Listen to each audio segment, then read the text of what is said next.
Hola hermanos, buenas noches. Vamos a leer hoy la lectura, vamos a iniciar la lectura de la tercera parte de la autobiografía de William Thetford. Ayer y antes de ayer hicimos las dos primeras partes, las leímos, adentrándonos un poco en lo que fue pareció ser su itinerario vital en la historia de la génesis del curso, cómo se fue disponiendo todo para entrar en contacto con su compañera en esta aventura, con Santa Helen, San Bill y Santa Helen. Y bueno, pues vamos a continuar hoy con la tercera parte. No sin antes, primero de todo, pronunciar nuestra oración amada, nuestra oración al Espíritu Santo, para que nos abra a la verdad de este relato tan aparentemente interesante, donde se ve claramente cómo Dios dispone todo para su cabal cumplimiento si nosotros nos dejamos llevar, claro, si los aspectos del ser nos dejamos llevar por la parte divina nuestra, ¿no? Que es la voz del Espíritu Santo, que nos guía, que nos sugiere siempre lo mejor para todos. Y bueno, pues esa es nuestra parte, esa pequeña dosis de buena voluntad de la que nos habla siempre Jesús, ¿no? Lo demás ya está hecho. Vamos a pronunciar nuestra adorada invocación del Espíritu Santo con devoción, con el corazón, para que nos abra toda la verdad que nos pueda traer en sí la aparente existencia que nunca ocurrió de San William Thetford. Y dice así nuestra amada invocación: estoy aquí únicamente para ser útil. Estoy aquí en representación de aquel que me envió. No tengo que preocuparme por lo que debo decir ni por lo que debo hacer, pues aquel que me envió me guiará.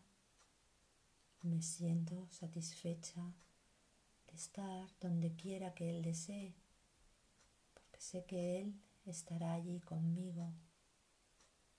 Sanaré a medida que le permita enseñarme a sanar.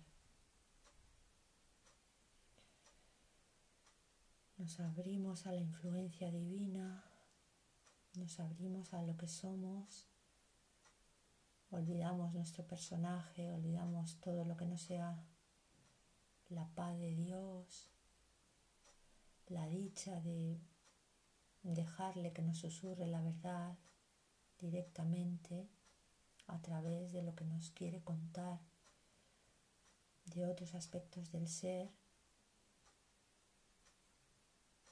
para que nos ayude en nuestro propio itinerario, en nuestra propia jornada. Bueno, como hemos dicho, hoy iniciamos la tercera parte de la autobiografía de William Thetford. Y bueno, pues la segunda parte de ayer, la que leímos ayer, bueno, pues nos hablaba un poco pues de las vicisitudes profesionales de San William, las aparentes problemáticas o acontecimientos aparentemente más importantes de su inexistente vida ilusoria en este mundo, y bueno, sus primeros comienzos, ¿no? con Helen en su esta transcripción divina, como los unió esta misión bueno, que les llegó, ¿no? Que los puso a los dos, pareció ponerlos en contacto con la voz de Dios. Y bueno, pues la repercusión que tuvo en cada uno de ellos, en su relación, los conflictos entre ellos, sus aparentes personalidades pareciera que tan distintas, ¿no? Eh, y cómo repercutía eso tanto en sus profesiones, ¿no? Como en el curso, en la transcripción del curso. También nos muestra un interés el creciente interés de San William en, en la materia de, de lo psíquico, ¿no? De los fenómenos parapsicológicos, de cómo se interesa por estos autores y en conocer, ¿no? A los psíquicos más, en ese momento más pareciera ser que más importantes. Y el rechazo, por un lado, de Helen de toda esa temática, porque le parecía causarle mucho terror, mucha inseguridad, mucho miedo, pero a la vez esas facultades suyas de Santa Helen también le producían a veces momentáneos sentimientos de orgullo, ¿no? Como de un privilegio, pero era contradictorio, parecía ser contradictorio porque al mismo tiempo a veces la cometían, pues parecían acometerla episodios de verdadero pánico. Bueno, pues nos relataba también cómo fueron a conocer a dos de los más importantes de aquel momento, a dos psíquicos y mediumnistas de aquel momento. A lo último de la narración nos dice que fueron a ver a Eileen, que parecía ser una psíquica importante. Y, y bueno, y también nos cuenta San William cómo, bueno, pues él pensaba que de alguna manera sentía como una frustración de tener aquel bagaje de sabiduría, ¿no? De comportamiento en el que se le aseguraba que podría alcanzar la felicidad en este ilusorio mundo, como de hecho retrospectivamente veían cómo cambiaban las situaciones en sus trabajos, ¿no? En aquellas reuniones tan conflictivas a las que tenían que asistir tanto Santa Helen como él.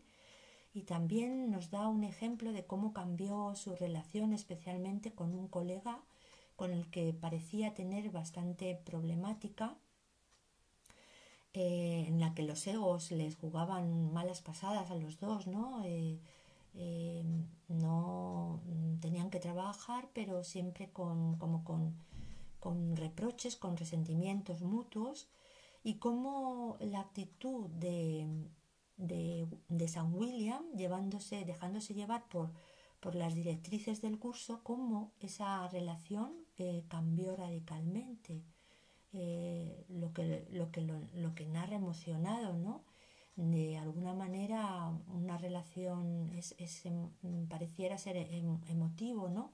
De una relación con muchos problemas y muchas polémicas y muchas tensiones, cómo es capaz de convertirse realmente en una amistad muy estrecha, ¿no? Como le sucedió a San William con este colega del hospital, incluso hasta llegar a decirle su amigo en uno de sus viajes profesionales que con quien le gustaría compartir la habitación era con él, de llevarse aparentemente pues no muy bien con alguien a que quiera esa persona compartir contigo pues sus bueno, pues incluso a convivir, ¿no? En un viaje de profesión. Y al final, bueno, también conocen a Kenneth Wapnick, ya entran en contacto con San Kenneth Wapnick, hacen un viaje con él y con Louis, el marido de Santa Helen, a Israel bueno, pues de alguna manera define San William una relación ambivalente en algunos periodos con San Kenneth, porque de alguna manera Santa María Inés d'Angelo nos dice que se escucha muy bajo. Bueno, intentaré elevar la voz. Santa María Inés, mm, pues, pues de alguna manera un tercer miembro, bueno, en este triángulo, pues surgen, bueno, pues no fricciones, pero sí San William nos dice que se siente como desplazado a veces, ¿no? Porque ve que la relación que se establece, que parece establecerse entre Santa Helen y San Kenneth Wapnick, pues parece bastante estrecha, parecen tener afinidades, más afinidades entre ellos que especialmente Santa Helen con San William. Pero aún así, bueno, pues San William reconoce que es una aportación muy beneficiosa para el proyecto San Kenneth y así nos va relatando pues los primeros pasos de este tercer miembro con este tercer miembro del equipo. Y al final nos dice San William que, bueno, pues eh, nos ha dicho en una parte lo que he comentado antes, que para él era un poco frustrante ver que ese pozo de sabiduría que era el curso, que si lo llevaba a la vida, a su vida, era la felicidad, pues se sentía también cuando veía que no, que lo estaba desaprovechando. Había momentos en los que parecía que no lo aprovechaba realmente lo que aquello le ofrecía, ¿no? Y que eso pues le producía cierto, bueno, pues decaimiento, pero luego veía que realmente sí que había tenido resultados en su vida, como lo que hemos comentado de este colega. Y para finalizar, bueno, pues también dice que estaba teniendo una época difícil, que se había cambiado de apartamento, había roto una relación y que, bueno, pues estaba un poco desubicado al final de esta segunda parte. Vamos a leer el último párrafo de esta segunda parte para retomar un poco el hilo. Nos dice San William Thetford: también estaba siendo un periodo muy difícil para mí. Había roto una larga relación en aquella época y vivir solo era incómodo. Luego me mudé a otro apartamento, después de 18 años en un mismo lugar, y me estaba preparando para salir del centro médico. Probablemente todo eso fue preparatorio. No podía explicar de qué se trataba, pero era importante. Helen también sentía que este viaje era muy importante y una especie de culminación ocurrió. A veces hago cosas y no sé hasta después de eso que me digo, claro, eso es.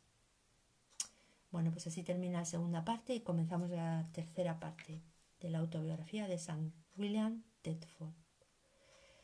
Volvimos de Israel en el otoño de 1973, justo antes de la guerra de Yom Kippur. Ken y Helen continuaban con su relación especial, que parecía que estaba en plena expansión.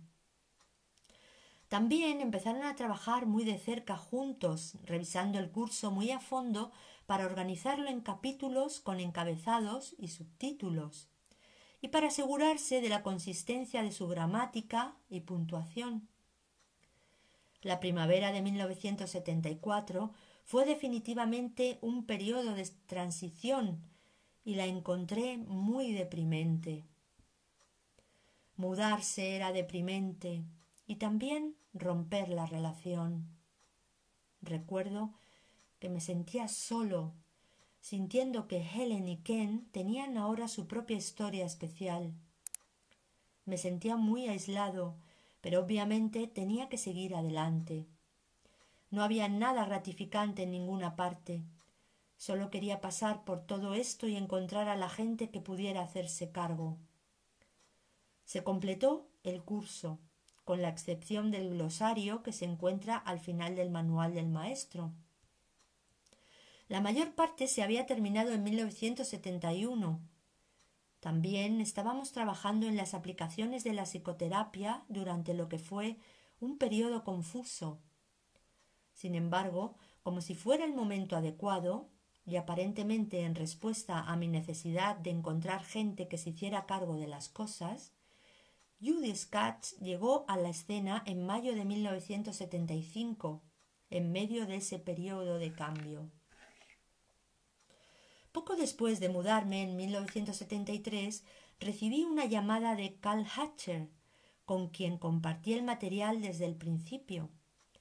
Dijo que un amigo suyo que estaba en el Greater New York Laboratory System había llamado y quería alquilar las instalaciones de Columbia para una reunión de todo un día sobre fotografía Kirlian, una técnica electrofotográfica que supuestamente fotografiaba auras, y necesitaba a alguien que se encargara de ello.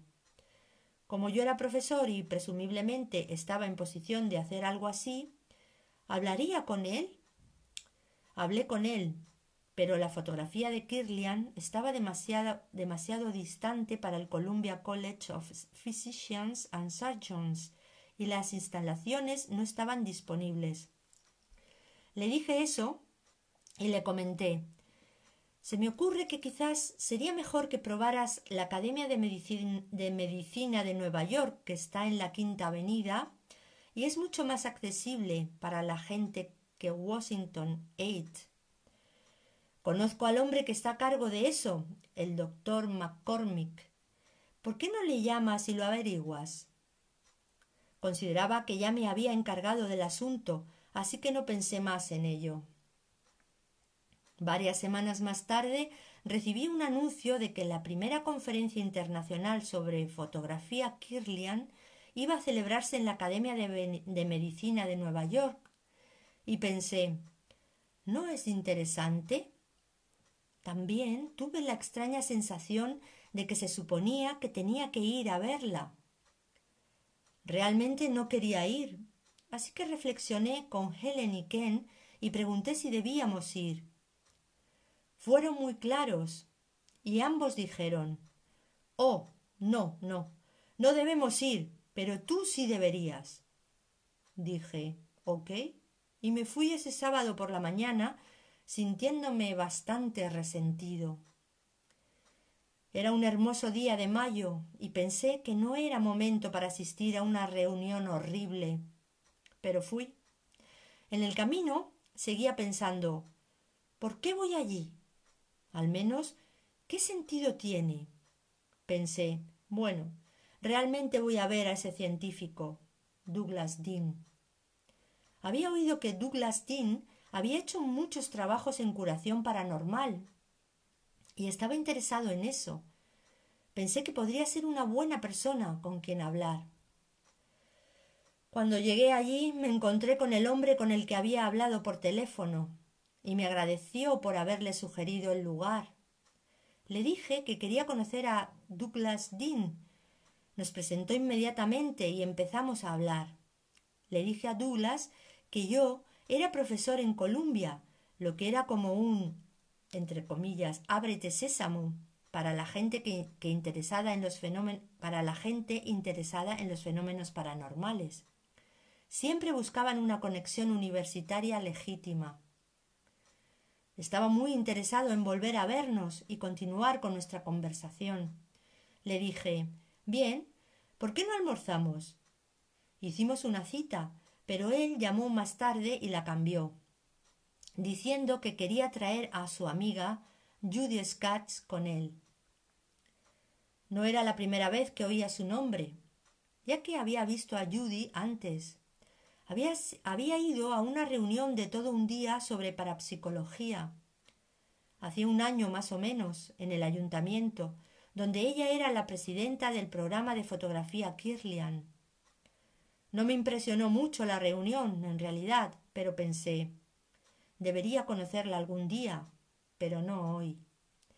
Más tarde supe que Jerry Jampolsky, un psiquiatra de California, también estaba allí, pero no sabía nada de Jerry entonces. Todavía tenía algunas nociones extrañas sobre la gente que hacía cosas como la fotografía Kirlian, Interesante tal vez, pero un poco sospechoso. No estaba del todo convencido de que quisiera acercarme demasiado. Por otro lado, quería tener una mente abierta sobre estas cosas. Cuando le pregunté a Helen qué pensaba de la fotografía Kirlian, regresó al día siguiente y dijo: No, no es la luz, es el sonido. Helen y yo escribimos, a través de la información que recibió, un documento bastante peculiar llamado, entre comillas, Nota sobre el sonido. Era una especie de documento taquigráfico, algo muy extraño. Empezó por ponerlo en lenguaje visual, como ver un tren que pasaba por una pista, algo así. Hablaba de un intercambio de iones, cargas eléctricas, etc. Lo hizo en una notación de tipo taquigrafía. No conocía los términos, pero estaba describiendo fenómenos que me sonaban vagamente familiares en la física. Busqué acerca de los ultrasonidos después de transcribir esto, y sin duda ella estaba describiendo fenómenos de ultrasonidos. Helen no sabía nada de esto, nada en absoluto, y no venía en un lenguaje muy coherente. Era como si estuviera recibiendo algunas impresiones e intentando traducirlas a un idioma. Entrecomillado, nota sobre el sonido, fue una cosa muy curiosa y continuó durante una serie de páginas. Lo que le dije a Helen cuando hablaba de la fotografía Kirlian era que pensaba que la espiritualidad tenía dos aspectos principales en el mundo: la enseñanza y la sanación. El curso enseñaba, obviamente, pero ¿cómo sana realmente? El curso habla sobre la sanación, pero en un centro médico nadie va a creer que alguien ha sido ayudado espiritualmente a menos que haya una manera muy específica de medir los parámetros de la sanación. Es la única forma de que esto llegue a ser aceptado. Aquí estábamos en un centro médico grande y prestigioso y teníamos acceso a muchas cosas. Tal vez hubiera alguna manera de introducir esto, si tuviéramos un instrumento de investigación objetivo que midiera la efectividad de la sanación, sea cual fuere. Esto tal vez es de lo que trataba, entre comillas, Nota sobre el sonido. Algo totalmente distinto al curso o cualquier otra cosa. Contiene una serie de símbolos diagramáticos y abreviados para construir una máquina que mide los efectos de la sanación. Las instrucciones estaban incompletas, pero varios físicos y científicos vieron el documento y quedaron intrigados con él, porque gran parte de la información era exacta. Todos sentían que había algo muy real allí, que obviamente Helen no entendía, pero que a ellos les resultaba familiar.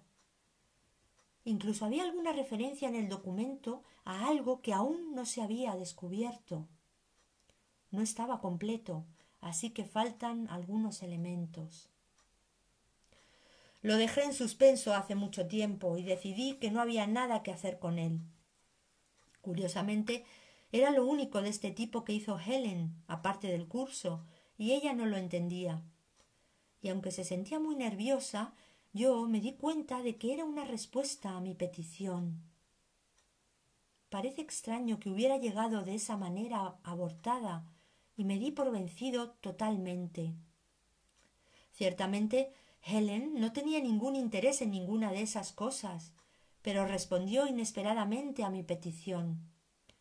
Ese era un aspecto de nuestra relación que nunca entendí. Era obvio que yo tenía que hacer preguntas. De alguna manera eso le permitía volverse hacia adentro y dejar que la respuesta llegara. En realidad me interesé en la idea de la sanación como resultado de ir a escuchar a Kathryn Kuhlman. Y entonces Helen sacó el material del sonido. Ciertamente había algo en estos y otros mensajes con la sanación como tema. No pasó desapercibido ni desatendido. De hecho, en esa época Cole Hatcher me presentó a un joven llamado Ralph, que tenía 30 y tantos años y estaba tan lisiado con la artritis que apenas podía caminar. Acababa de regresar de la clínica Mayo, donde le habían dicho que no había nada que se pudiera hacer por él. Así que Ralph tendría que resignarse a no ser funcional. No le quedaba más remedio que ir a vivir con sus padres ancianos a Florida. Pensé que sería un verdadero reto tratar de ser útil. Hablé con Ken y Helen sobre esto, y ninguno de los dos conocía a Ralph. Yo me lo había encontrado una vez. Les dije, ¿por qué no probamos el poder de la oración y la sanación? Así que empecé a concentrarme en verlo curado y completo. Comencé a experimentar a diario con el principio de que estaba empezando a recuperar el uso de sus manos y piernas. En muy poco tiempo, después de 2 o 3 semanas, llamé a Cole. Ralph no sabía que ninguno de nosotros estuviera haciendo nada, pero se mantuvo en contacto con Cole y le informó de su progreso y mejoría. Había empezado a montar en bicicleta y a nadar. Finalmente, Ralph sanó totalmente. Todo esto ocurrió sin que él supiera que nosotros estábamos tratando de ayudar. Sin embargo, le informó de esto a Cole. Es interesante cómo uno puede pasar por estas cosas para conseguir una prueba, obtener resultados y pensar, ¿y qué? Nunca volví a ver a Ralph. No había razón para verlo. Finalmente, cuando les dije a Helen y Ken que deberíamos contarles a Judy y Douglas acerca de un curso de milagros, ella tuvo su habitual ataque de ansiedad sobre esto. Yo le dije, no tienes que hacer esto, yo se lo diré. Sabía que teníamos que hacerlo. Usaría las, entre comillas, notas sobre el sonido como pretexto para hablar del curso. Le dije a Helen, Douglas Dean sabe de sanación y creo que deberíamos hablarle del sonido. Pero no podemos hablarle del sonido a menos que primero le hablemos del curso, porque no tendrá ningún sentido. Douglas me dijo años más tarde que después de haber hecho los arreglos para almorzar juntos, él tuvo un fuerte impulso interior para pedirle a Judy que viniera con él. Por lo general, tuvo que intentar llamarla varias veces antes de poder comunicarse con ella, pero esta vez lo hizo de inmediato. Al principio ella no quiso venir, pero luego aceptó, siempre y cuando la fecha cambiara de miércoles a jueves.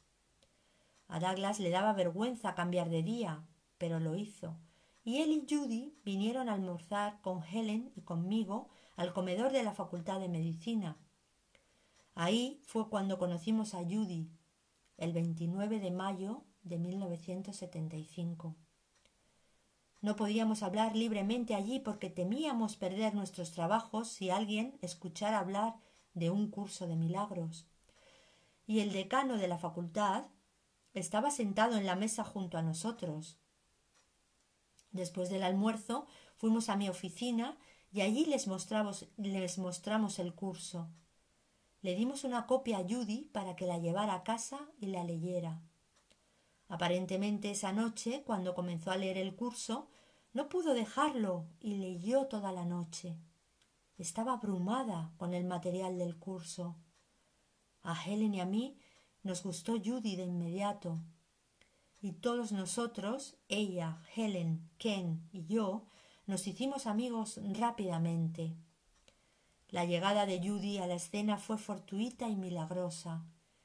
Tuvo un papel muy específico, aunque no lo sabíamos al principio. Aquí comienza un nuevo epígrafe, publicación y difusión. Varios años antes, para ayudar a financiar la investigación en parapsicología, Judy y su esposo, Bob Scott, habían fundado una organización sin fines de lucro llamada Fundación para la Investigación Parasensorial. Dado que el propósito general de esa fundación era investigar el espíritu y la vida después de la muerte, y dado que parecía fácil utilizar sus estatutos, decidimos que debía ser la responsable de difundir el curso. Así que en 1975, el año en que Helen asignó los derechos de autor a la fundación, un curso de milagros fue originalmente protegido por derechos de autor. Cuando conocimos a Judy por primera vez en mayo, ella ya estaba planeando ir a California en junio para asistir a una reunión de la junta directiva y visitar a Jerry Jampolsky.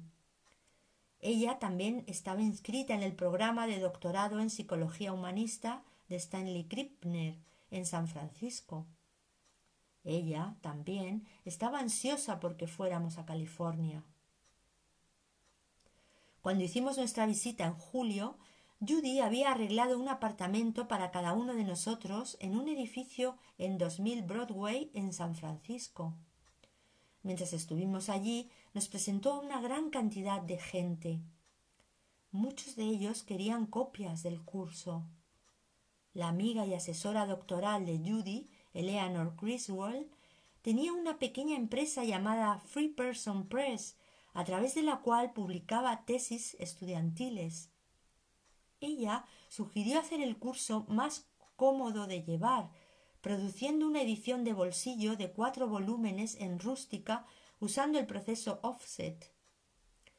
Acordamos obtener el copyright bajo el nombre de Foundation for Parasensory Investigation y pedimos 100 copias impresas. Cuando volvimos a Nueva York, pronto quedó claro que 100 copias no eran suficientes para el creciente interés. Fueron necesarias 2 reimpresiones posteriores. En ese momento, Helen y yo nos sentíamos incómodos con el nombre de investigación parasensorial y la connotación que llevaba. Obviamente no era el nombre correcto. La Fundación Unida para la Paz Interior fue una de las que se le ocurrió a Helen. Así que el nombre de la fundación se cambió a Fundación para la Paz Interior, Foundation for Inner Peace, FIP, actual editora de UCDM, nota del traductor, antes de la primera edición en tapa dura de un curso de milagros. El 14 de febrero, el día de San Valentín de 1976, nos encontramos sentados alrededor del apartamento de Judy en Nueva York, tratando de planear lo que se debía hacer para publicar formalmente el curso. Varias personas habían expresado su interés en publicarlo, pero nada parecía correcto. Un día quedó claro que se suponía que lo íbamos a publicar nosotros mismos, pero nadie tenía dinero para eso. Sin embargo, después de haber hecho el compromiso de que de alguna manera publicaríamos el curso, al día siguiente una llamada telefónica no buscada vino de Reed Erickson en México. Dijo que se sentiría privilegiado de pagar el costo total de la impresión.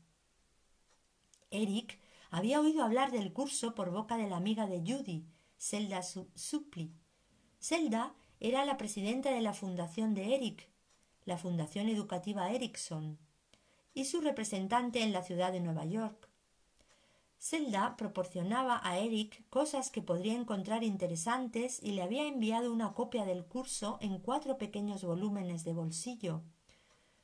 Su fundación estaba interesada en la metafísica y las cuestiones transexuales. Llamó desde México a las 24 horas del compromiso de publicar. Dijo que estaría encantado de pagar el costo total de la impresión. La primera edición encuadernada en tela de 5.000 sets costó casi $60.000 y él la pagó. Así se publicó el curso. Cuando los libros estuvieron listos en junio de 1976, Judy tenía un set especial de cuero encuadernado hecho para Eric y se lo presentamos en el cumpleaños de Helen, el 14 de julio. Hicimos una fiesta en el Salón Tonga del Hotel Fairmont de San Francisco Incluso hubo una exhibición de lluvia artificial en el interior. Nos enteramos de que Eric vivía en una mansión en Matsalan con su mascota leopardo llamado Henry. A todo el mundo le gustaba Eric y se lo agradecía. Nos pareció un milagro que el dinero se hubiera entregado tan generosamente en cuanto nos comprometimos. Ocurrieron todo tipo de milagros. James Bolen, un amigo de Judy y por esta época un amigo nuestro, publicaba una revista popular de distribución nacional llamada Psiquic. Trataba sobre los fenómenos psíquicos y la naturaleza filosófica de la vida y la humanidad. Jim se había convertido en un ardiente estudiante del curso y quería hacer un artículo y una entrevista con nosotros para su publicación. No queríamos que nada del curso apareciera en una revista llamada Psiquic. Sin que nosotros lo supiéramos, Jim y su personal ya habían estado buscando un nuevo nombre para la revista, sin relación con nuestras preocupaciones personales. Un día, en la primavera de 1976, justo antes de que se publicara la primera edición de tapa dura del curso, Judy y yo estuvimos de nuevo en San Francisco, visitando a Jim en la oficina de la revista. Hacia el final de la visita empecé una conversación con el compañero de Jim, David Hammond. Fue entonces cuando David mencionó que habían estado buscando un nuevo nombre para Psiquic, y yo le sugerí casualmente New Realities, nuevas realidades. Más tarde, Jim me dijo que después de pensar en esto durante la noche, a la mañana siguiente anunció al personal que el nuevo nombre de la revista ahora sería New Realities, cortesía de Bill Tedford. La edición inaugural de New Realities se publicó en abril de 1977. Contenía la primera exposición de un curso de milagros en los medios de comunicación y generó un gran revuelo. Ese fue el comienzo de un intenso interés generalizado en el curso. Sobre la base de estos dos artículos recibimos miles de cartas, consultas y pedidos de todo el país y Canadá, incluso del extranjero, y nos quedamos sin libros. Tuvimos que volver a publicar de inmediato. Me pareció increíble. Yo había solicitado un permiso sabático por lo menos 6 meses antes de saber que los libros iban a ser publicados. Mi año sabático iba a empezar en julio de 1976 y el curso se publicó en junio. Cuando mi año sabático comenzó el 1 de julio, justo después de la publicación, estaba esencialmente libre de mis compromisos universitarios. Nunca regresé realmente. Hubiera sido muy incómodo si me hubiera quedado. Fue un periodo muy amenazador para la mayoría de las personas que estaban allí. Incluso muchos de los profesores permanentes pensaron que tenían que irse y lo hicieron. Tenía miedo de enfrentarme a todo eso directamente, pero en ese momento todo se relajó. Pude retirarme anticipadamente del hospital a partir de 1978. Dado que empecé en Columbia en febrero de 1958, en la primavera de 1978 ya era posible retirarme. La idea de hacer un cambio radical me pareció muy difícil.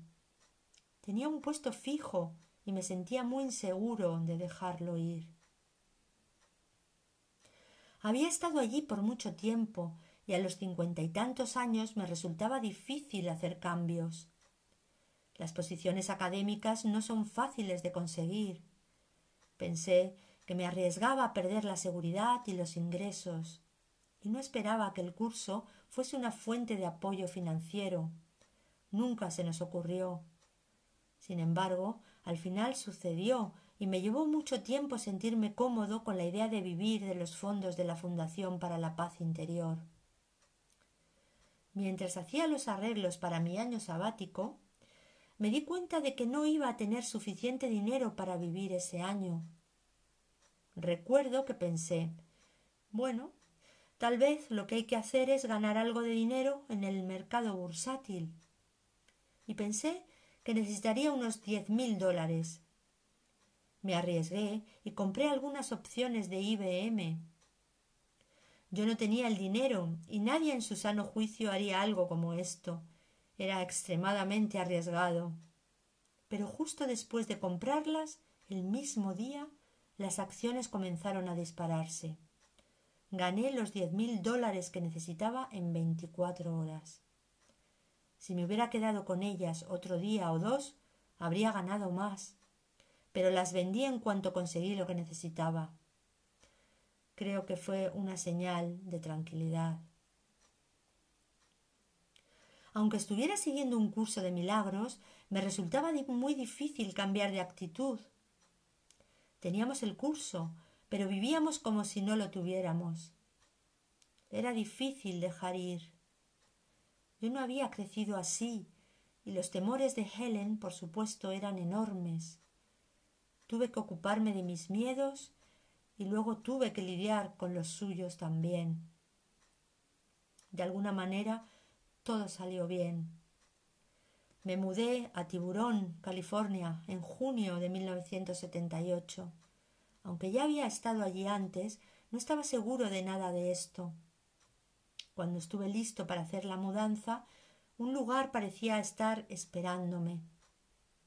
Un día, cuando caminaba de regreso de la casa de Jerry Jampolsky, en Tiburón, donde me hospedaba, me encontré con un tipo que conocía en el siguiente edificio. Le pregunté: «Neil, ¿conoces algún apartamento para alquilar por aquí?» Me dijo que había uno en el edificio de al lado que no habían podido alquilar. Lo miré y era perfecto, cerca de la casa de Jerry y a poca distancia de todo en la ciudad. Había sido el único lugar donde había mirado y en unos meses moví todas mis cosas de Nueva York. Era obviamente el momento de moverse. Los próximos 4 años fueron interesantes. Judy y Bob Scatch también habían recibido guía para mudarse de Nueva York a California. Se establecieron en Tiburón, a unas puertas de Jerry y de mí. Todos vivíamos en hilera y nos reuníamos todas las mañanas para leer y estudiar el curso juntos. Judy y Jerry tenían una relación estrecha, pero difícil. Yo tenía mis propias preocupaciones. Judy había estado viajando mucho por todo el país hablando sobre el curso. De repente se mudó a Washington, D.C., y al parecer yo estaba allí para ayudar a Jerry. No tenía ninguna meta o ambición. Pensé que había dejado todo eso atrás. Entonces decidimos hacer ese tonto libro de dibujitos que me pareció idiota. Jerry tenía un contrato editorial de Celestial Arts, pero su manuscrito no estaba en forma publicable. Así que le ayudé con eso. Años antes, durante uno de mis viajes a Londres con Helen, un vidente me había dicho que haría algo así. En 1970, otro vidente también me dijo que alguna vez en el futuro estaría viviendo junto al agua. Vi a varios videntes. Uno de ellos me vio viviendo cerca del agua y escribiendo libros para niños. Otro dijo: «Te veo dando vueltas por Sausalito. Estás pasando mucho tiempo allí». No conocía a California en absoluto y también mencionó el agua. Eso fue mucho antes de que tuviera la menor idea de que estaría viviendo cerca del mar, en Tiburón, ayudando a Jerry con su libro de dibujos infantiles. Aquí comienza un nuevo epígrafe. Reflexiones sobre las relaciones. Seguí pensando que mi relación con Helen debía haber comenzado hace mucho tiempo. Parecíamos retomarla donde la habíamos dejado en otro momento. Teníamos diferentes trajes, pero no era para nada la primera vez. Además de Helen, he sentido eso con otras personas. Chuck Lehman era uno. Conozco a Chuck desde hace 30 años. Se necesita mucho tiempo para estar en contacto cercano con alguien cada semana. Hay una cercanía entre nosotros que trasciende cualquier explicación racional. No tiene nada que ver con nada, excepto que estamos muy cerca. En cuanto al esposo de Helen, Louis, es una persona única y llegué a conocerlo y respetarlo como amigo. También es un hombre sensible y perceptivo. Mientras Helen estaba por aquí, él era bastante ambivalente sobre el curso. Parece que lo ha dejado pasar ahora. Era muy devoto de Helen y ella de él. Louis una vez me dijo que una de las experiencias profundas de su vida que le hizo creer en la realidad de algunas de, entre comillas, estas cosas del curso, ocurrió hace algunos años cuando me llamó un día y me dijo: «Me gustaría verte en privado». Recuerdo muy bien esa ocasión en particular, por lo que ocurrió. Se me acaba de ocurrir que Louis necesitaba al menos $1000. Sin pensarlo más, le hice un cheque para tenerlo preparado para que cuando llegara no se avergonzase de pedirlo. Cuando llegó a mi oficina y me comentó que tenía algunas dificultades temporales con su negocio, le dije: «Pensé que tal vez estabas teniendo algunos problemas, así que aquí está». No había manera posible de adivinar esto o la cantidad, ya que no me había dicho nada. Después de eso, todo el asunto de las Mentes Unidas o la ESP o el misticismo repentinamente adquirieron verosimilitud para él y las contempló como una posibilidad. Mi relación con Louis era fácil y compatible. No había ninguna dificultad entre nosotros que yo recuerde. Por otro lado, mi relación con Helen era muy complicada. Creo que aprendí de él que el amor perduraría a pesar de todo lo que pareciera bloquear e interferir con él. Era consciente de sentirme cerca de Helen en algún nivel que trascendía la racionalidad y las barreras de la relación. Parecía ir en contra de cualquier forma de lógica. No le tenía mucho afecto a Helen, pero había un profundo amor que continuaba a pesar de todo. No tiene que ver con nada en absoluto. Parecía representar nuestra unión en amor y cooperación. Intentábamos hacer algo que trascendía nuestros egos. Eso era lo que parecía real, lo único que parecía realmente perdurar. Una vez hecho eso, ahora pareciera que se había desconectado, que no había suficiente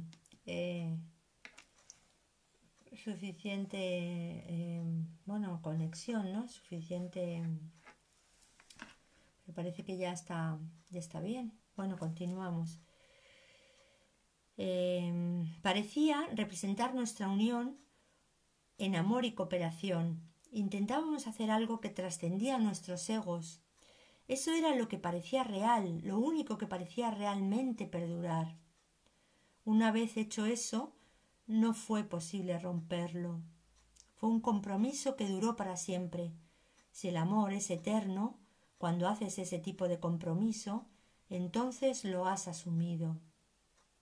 No tiene nada que ver con lo que suele pasar con los compromisos. Todo parecía tan confuso a veces. Amor y odio, paciencia y desastre, todo estaba revuelto. Tuvimos muchas oportunidades para practicar el perdón en nuestra relación. Esto siempre me recuerda el pasaje del texto sobre la Pascua, que es tan bonito. 4. La Pascua no es la celebración del costo del pecado, sino la celebración de su final. Si al mirar entre los níveos pétalos de las azucenas que has recibido y ofrecido como tu regalo, vislumbras tras el velo la faz de Cristo, estarás contemplando la faz de tu hermano y reconociéndola.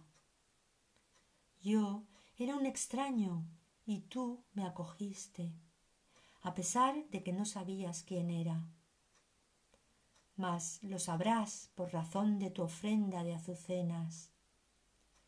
En el perdón que le concedes a ese forastero, que aunque es un extraño para ti, es tu amigo ancestral, reside su liberación y tu redención junto con él. La temporada de Pascua es una temporada de júbilo, no de duelo. Contempla a tu amigo resucitado y celebra su santidad junto conmigo, pues la Pascua es la temporada de tu salvación junto con la mía. UCDM, capítulo 20, primer epígrafe, párrafo 4, renglones 2 al 8. Este es realmente el mensaje de la Pascua. La Pascua es el tiempo de la ofrenda, del don de los lirios en lugar del don de las espinas. Los lirios simbolizan el perdón. Solía hacer esto de vez en cuando. Le enviaba a Helen algunos lirios. Era importante recordarnos los unos a los otros de practicar el perdón. Después de que me mudara a California, las llamadas diarias a Helen fueron realmente mi prueba diaria. Intentaba no reaccionar a lo que ella pudiera decir. Intentaba hacerlo de otra manera y funcionó al cabo de un tiempo. Me llevó bastante. Siempre salía algo auténtico habitualmente hacia el final de nuestras conversaciones. Sin embargo, las conversaciones no tenían ningún sentido, pero lo importante era extender el amor. A veces sonaba muy diferente, muy tierna antes de que yo colgara. Eso era auténtico. No lo entendía cómo, pero ahí estaba. Fue un gran desafío. Yo lo sabía y pensaba que no quería verla en el último año antes de morir. Por alguna razón era mejor que no la viera. Sentía que yo podía mantener esto mejor de esta manera y que ella también podía. Era mejor que ambos lo hiciéramos así. Después de que Helen muriera en febrero de 1981, recibí muchos mensajes suyos. No sabía qué pensar de estas cosas, excepto que ahora sé que el ego, la persona, no puede ser eterno. Sin embargo, hay algo que subyace a todo esto, que es real, detrás de todas las máscaras, disfraces y dramas seriados. He tenido la oportunidad de experimentar las cosas transtemporales porque he dejado atrás los límites de tiempo. Es como mirar al agua desde mi apartamento en Tiburón, viendo pasar los barcos y experimentando una sensación de intemporalidad real. Supongo que a veces también tenemos que ir a la desesperación más absoluta para salir adelante. Al menos yo lo hice. Parece ser la forma en que funcionó, y esa puede ser la única forma en que yo puedo aprender. Sentía que tenía que luchar con todo, incluido el curso. Era muy difícil estar en este camino sin la noción de lucha, que parecía tan predominante, pero al final me relajé un poco. La atracción de la culpa y el miedo al amor ha sido la idea principal, un tema recurrente, dominante, a lo largo de mi vida. Como sucede con muchas personas, parece difícil dejarlo. Me impresionó mucho cuando lo escuché por primera vez y lo escribí. 10. La atracción de la culpabilidad hace que se le tenga miedo al amor, pues el amor nunca se fijaría en la culpabilidad en absoluto. UCDM, capítulo 19, epígrafe 4, A, párrafo 10. Si no nos sintiéramos atraídos por la culpa, podríamos evitar el amor. Si no nos sintiéramos atraídos por la culpa, no podríamos evitar el amor y seguir dando vueltas en estos estados negativos, rechazando la única cosa que todo el mundo realmente quiere. Creo que esa frase expresa todo el problema. Cuando la gente me pregunta qué pensaba que el curso estaba tratando de decirnos, yo decía que ahí es donde todos nos quedamos atascados. Si yo mismo no me sintiera tan atascado en esa área, no lo tendría tan claro. Ahora está totalmente claro. Pero tenerlo claro no significa necesariamente estar fuera de eso. Pensaba que era increíble que yo pudiera verlo tan claramente y sin embargo que lo mismo siguiera apareciendo. Tuve que salir de todo el ambiente neoyorquino e ir a un escenario totalmente diferente para empezar a dejarlo ir. Fue muy difícil para mí hacer eso. Estaba tan dedicado a resolver las cosas allí, pero estoy encantado de estar en California. Es maravilloso. Recientemente, preparándome para mudarme a otro apartamento, abrí una caja de recuerdos y me puse a ello con cierta resistencia. Encontré muestras de absolutamente todo, como reimpresiones de viejos papeles que datan de hace más de 30 años y un informe que había escrito cuando estudiaba métodos chinos de lavado de cerebro. Había entrevistado a un hombre y a su familia en Canadá en una zona remota de una aldea. El hombre había sido capturado por los chinos y había pasado por un largo interrogatorio. Se suponía que iba a averiguar cómo era eso. Encontré incluso un certificado que el Departamento de Guerra me entregó por mi trabajo sobre la bomba atómica, así como algunas notas personales dispersas del curso que Helen y yo habíamos recogido. También había algunas tarjetas de cumpleaños antiguas que Helen había escrito y fotos de mis padres. Y había una reseña de This is Your Life, que se remontaba a mediados de la década de 1940. Todo metido en la caja. Encontré mi reacción muy extraña. Me entristecí y obviamente tenía reticencia a mirar. Tiré un montón de lo que encontré como preparación para la mudanza. Así que en la limpieza de la casa revisé toda la locura que uno acumula. Me gustaría tener solo 2 camisas y un par de pantalones. Tengo demasiados libros. Parte de mi fantasía es tener una biblioteca prestada. Así que he estado mirando varios fragmentos dispersos de mi vida, reconociendo que nada parece encajar, particularmente dependiendo de cómo lo mires. El otro día encontré mi doctorado y de alguna manera está relacionado con la bomba atómica, la CIA y todo lo demás. Uno de los documentos que encontré fue un material que había recogido con Helen y que obviamente no pertenecía al curso, pero eran notas que lo acompañaban. Dile a Bill que tiene razón al proporcionarte la fuerza consistente que necesitas recibir y que él necesita ofrecer. Tu inestabilidad y su debilidad han sido el resultado de malas elecciones kármicas, y tu relación ahora es crucial para el futuro. Ambos tenéis que esforzaros por restaurarla a lo que una vez fue. Ambos estáis corrigiendo lo que habéis fallado antes. Esto ya te ha permitido cumplir un papel muy inesperado en tu propia salvación conjunta y en la salvación de muchos otros niños que te confiaré de forma creciente. Estos no se eligen al azar. Bill debe saber que su preparación no es solo en términos de compartir los resultados de su mejor aplicación de algunos talentos bastante inusuales. Su propio papel, que comprenderá después de su preparación, será igualmente sorprendente. Necesitará tu ayuda ahora que necesitas su fuerza.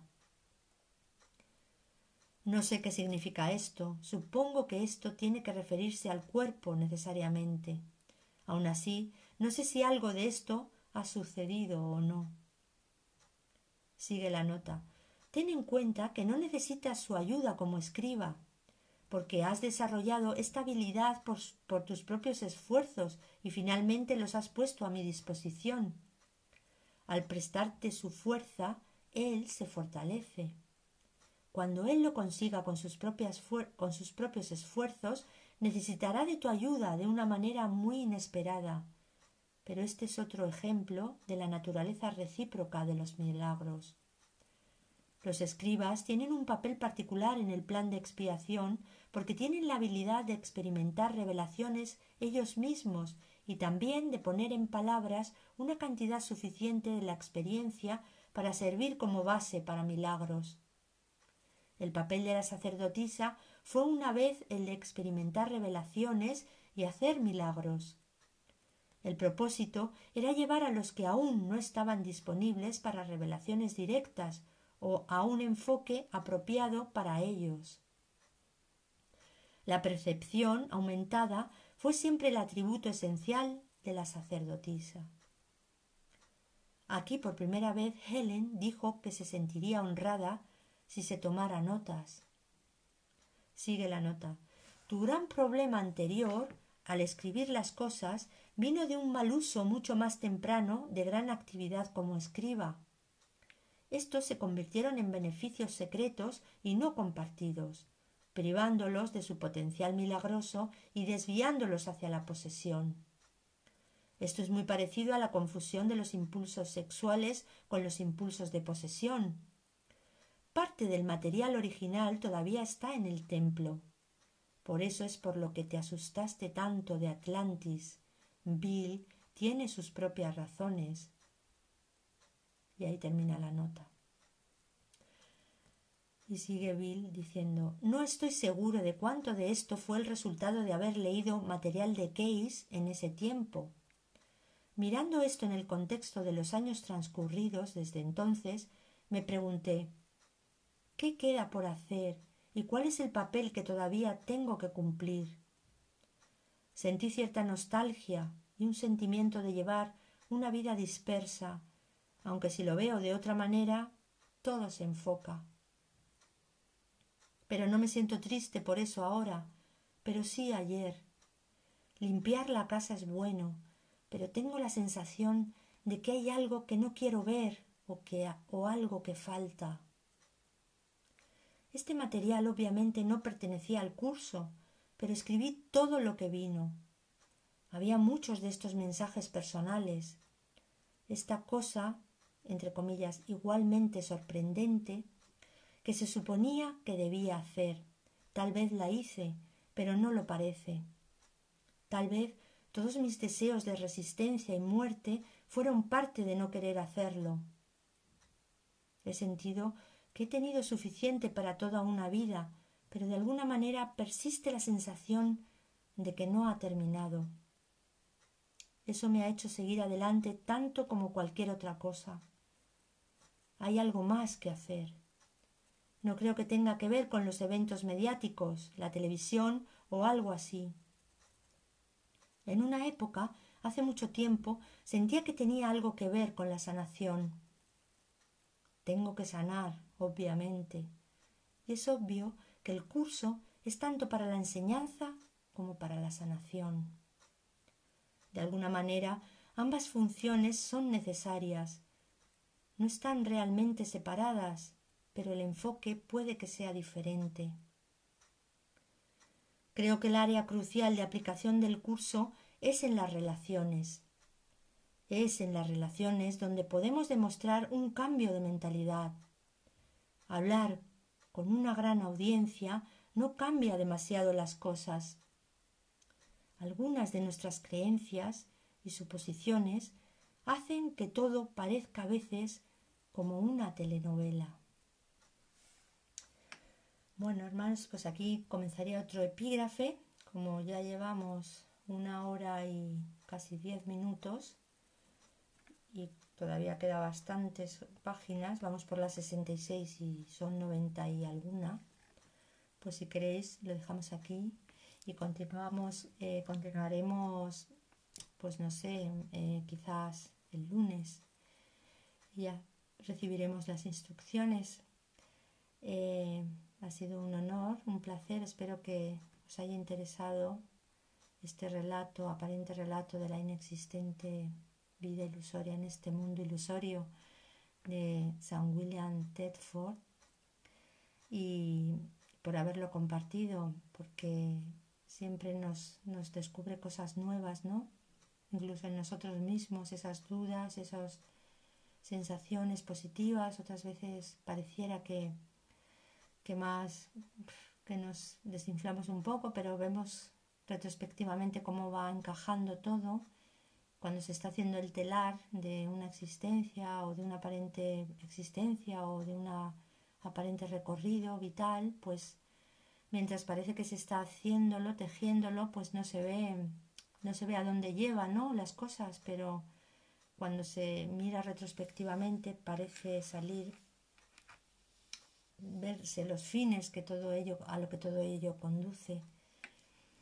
Pues vamos a saludar a todos los hermanos que habéis estado, que hemos estado juntos compartiendo. Nuestra maestra Santa Hilda Núñez, gracias maestra por estar aquí. Santa Zacha Zambrano, gracias Santa Zacha, bienvenida. Santa Claudia Fonseca, Santa Claudia, ¿qué tal? Santa Betty Medina Estrada, gracias Santa Betty por estar aquí. Santa María Carmen, hola. Boa noite, gracias, boa noite. Santa María Carmen, boa noite para todos. Luz brillando, Santa Ama, hola Santa Ama, bienvenida. Santa Evelia Rodríguez, hola Santa Evelia. Santa María Inés D'Angelo, hola maestra Julita, se escucha muy bajo. Bueno, espero haber hablado luego un poco más alto. Espero que lo hayáis escuchado bien, Santa María Inés. Santa Claudia Fonseca, hola hermanita, gracias, bendiciones a todos. Claro que sí, Santa Claudia, bendiciones para todos. Santa Ama, bendiciones, amores, claro que sí, Santa Ama. San Kim Requejo, San Joaquín, hola. San José Antonio Asua Ecenarro, love you, igualmente a todos. Santa Casey, hola Santa Casey, buenas noches, gracias por compartir. Santa Lenis Urbina, bendiciones desde Venezuela, gracias Santa Lenis, bienvenida, gracias por compartir. Santa María Inés D'Angelo, gracias Maestra de Dios, bendiciones y ofrenda de azucenas para todos, claro que sí, azucenas para todos, amados hermanos. Santa Yida, hola Santa Yida, bienvenida, gracias por compartir. Milagros Curso, hola amados, hola San Milagros Curso, Santa Milagros Curso, muchas gracias por estar aquí. Santa Claudia Fonseca, gracias Santa Julia, bendiciones, bendiciones para todos. Santa Claudia, gracias. Santa Sandra Bruñoni, gracias Santa Sandra, gracias a todos. Santa Fernanda Verasaluche, hola Santa Fernanda, gracias por estar aquí. Santa Ama, sí, gracias infinitas y eterna, preciosa hermanita, lindos todos, claro que sí, lindos todos, Santa Ama, gracias hermanos. Santa Casey, gracias hermana hermosa, gracias filiación, felices y santos sueños, eso es, Santa Casey, sueños felices para todos de la mano de Jesús. Santa Gloria Echeverry, gracias Santa Gloria por compartir. Santa Betty Medina, gracias Santa Betty por tu corazón. Santa María Carmen Barros, Santa Fernanda Verasaluche, gracias a todos. Gracias a todos, ha sido un placer, un honor. Que tengáis buena noche, boa noite, como nos dice nuestra hermana Santa María Carmen. Y entregamos los sueños a Jesús para que siga educando nuestra mente, haciéndola abierta, haciéndola universal, compartiendo nuestro ser, el único ser que existe, que compartimos, que somos. Ya veis cómo el pensamiento es compartido cuando se tiene un objetivo común, se comparten el único pensamiento que tenemos todos, ¿no? Y bueno, pues eso, os deseo buenas noches. Santa Ama, amplificador de volumen, se puede descargar aparentemente. Ah, vale, pues claro que sí, amada hermana, a ver si me lo dices cómo se hace eso y lo hago para que se escuche bien, se escuche mejor, ¿vale? Ya te llamo y lo vemos. Bueno, pues adiós hermanos, hasta mañana, que descanséis y paséis un muy buen fin de semana. Mañana la lección la hará nuestra hermana Mise, Santa Mise, a las 9:30. Y bueno, tenemos la lectura también, la lectura del capítulo 19, que la va a hacer nuestra hermanita Santa Carmen. Y bueno, pues después no sé si se continúa Ya os lo iremos diciendo si se continúa la lectura, nuestra maestra de ausencia de felicidad. Y bueno, hay varias reuniones y en fin, bueno, pues ya iremos avisándoos de todo, ¿vale? Que lo paséis muy bien, que paséis una buena noche y que tengáis dulces sueños de la mano de nuestro hermano mayor, tan amoroso siempre, Jesús. Gracias, santos hermanos, os amo. Un beso muy grande. ¡Mua!